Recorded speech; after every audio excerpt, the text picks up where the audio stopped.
السلام عليكم ورحمة الله وبركاته، ازيكم عاملين ايه؟ يا رب يكون كلكم بخير وصحة وسلامة.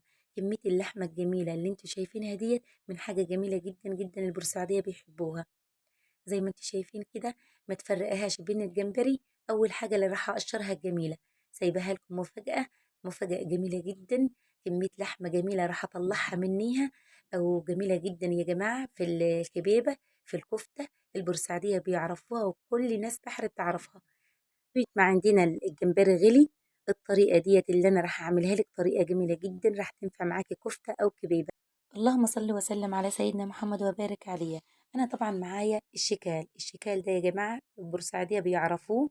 جميل جدا الشكال، ملحم معانا وجميل، وراح يطلع معانا كمية لحمة منه أكتر من الجمبري بالظبط. يمكن الجمبري اللحمة بتاعته صغيرة، وحسب المقاس اللي انت بتجيبيه.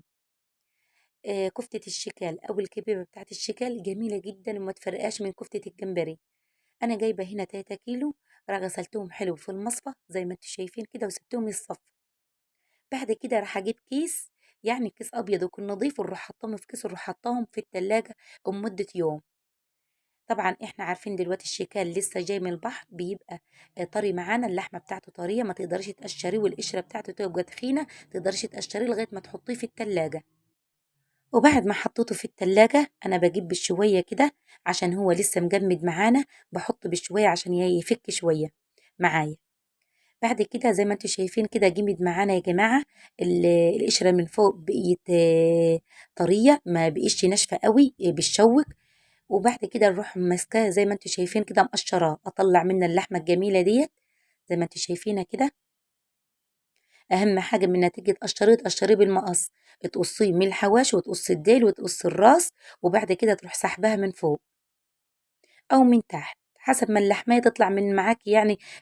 بتاعت الشكال زي ما انتوا شايفين كده. لحم القشره بتاعته طريه جدا، عشان احنا خليناها في التلاجة مده يوم. تشيل الراس وبعد كده الديل وبعد كده الحواش تشيليها، وبعد كده تروح شايله السلسله من فوق الناشفه ديت الشوكه.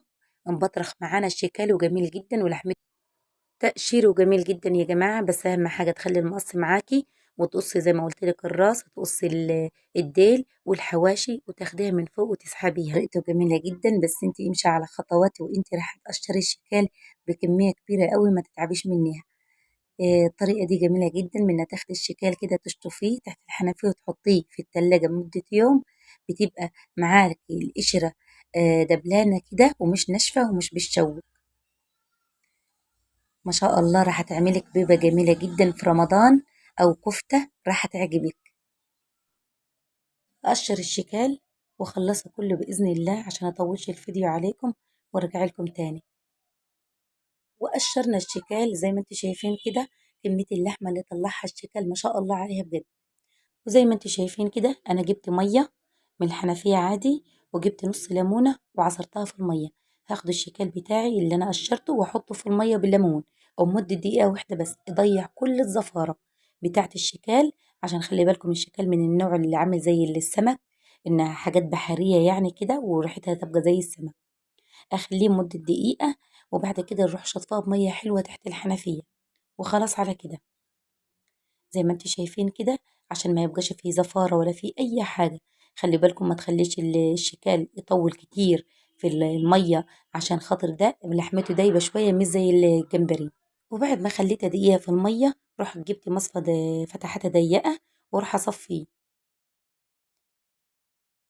جميل جدا الشكال يا جماعة في الكفتة، جميل جدا في الكبيبة وسط السلطات كده تحطيها، بتبقى جميل جدا. وبالذات من تعملي الكفتة بالصلصة بتبقى طعمها جميل جدا، بالرز بالصلصة كده، أحلى فطار في رمضان. زي ما انتوا شايفين كده، بعد ما المية تتصفى نروح واخداها تحت الحنفية واشطفوا شطفة بسيطة. وخلاص على كده لحمة الشكال بقت معانا فل وجميلة جدا، مفيهاش أي زفارة. أطلعها من الفريزر على طول، ونروح عاملاها كبيبة أو كفتة. جميلة جدا وملحم معانا الشكال يا جماعة. وزي ما انتوا شايفين كده، خدته تحت الحنفية شطفته شطفة جميلة، واسيبه في المصفى كده يتصفى وننزل كل ميته. خلصنا الشكال بتاعنا زي ما انتوا شايفين كده، حضرت علبة جميلة كده ولها غطا، واحط لحمة الشكال. بعد كده نروح حطها في الفريزر اطلعه في رمضان. اعملوا كفتة، اعملوا كبيبة.